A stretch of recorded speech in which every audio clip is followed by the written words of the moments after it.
publik sama tindakan komunikatif menurut tokoh yang gue pilih, Jurgen Habermas. Terus bakal gue kaitin sama kondisi zaman sekarang di era digital, terutama di media sosial. Jadi Habermas itu salah satu pemikir yang banyak ngomongin soal gimana sih masyarakat ini membentuk opini lewat diskusi. Salah satu ide utamanya ya public sphere atau ruang publik.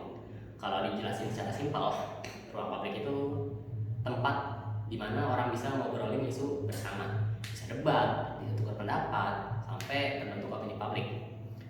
Ruang publik itu idealnya itu harusnya terbuka buat semua orang dan diskusinya lebih rasional. Artinya pakai alasan, bukan cuma emosi.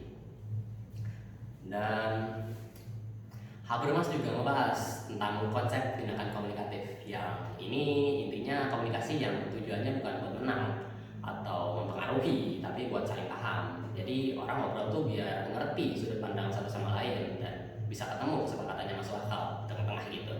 Kebalikannya adalah komunikasi yang sifatnya strategis.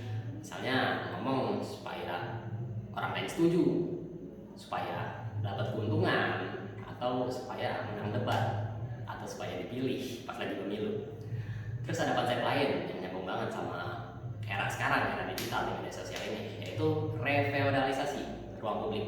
Ini kondisi pas ruang publik yang harusnya tempat diskusi warga malah berubah jadi panggung buat kepentingan tertentu. Misalnya buat bangun citra yang gotong-gotong beras itu, sama yang pakai vest nunjuk-nunjuk banjir.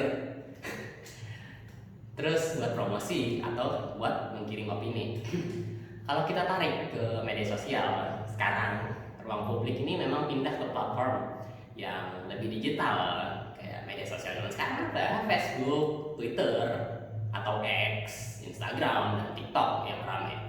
Sisi positifnya semua orang bisa ikut bersuara, tapi tantangannya juga besar. Diskusi sering jadi cepat banget viral, tapi nggak selalu akurat atau rasional. Banyak orang lebih fokus menang debat daripada cari paham. Nah ini kan nggak sesuai sama apa yang diomongin Habermas. Di konteks Indonesia ini bisa kelihatan dari polarisasi, misinformasi, dan debat yang jadi reaktif.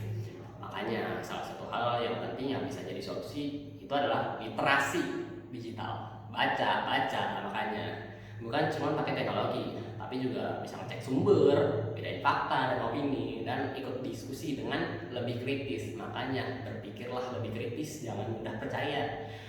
Dan jadi kesimpulannya, konsep Habermas ini sekarang masih relevan. Media sosial bisa jadi ruang publik, tapi kualitasnya tergantung cara kita ngobrolnya, cara kita berkomunikasinya. Apa kita cari saling paham, kita tuh carinya tuh cari info, atau cari yang bisa disalahin, atau cuma saling serang.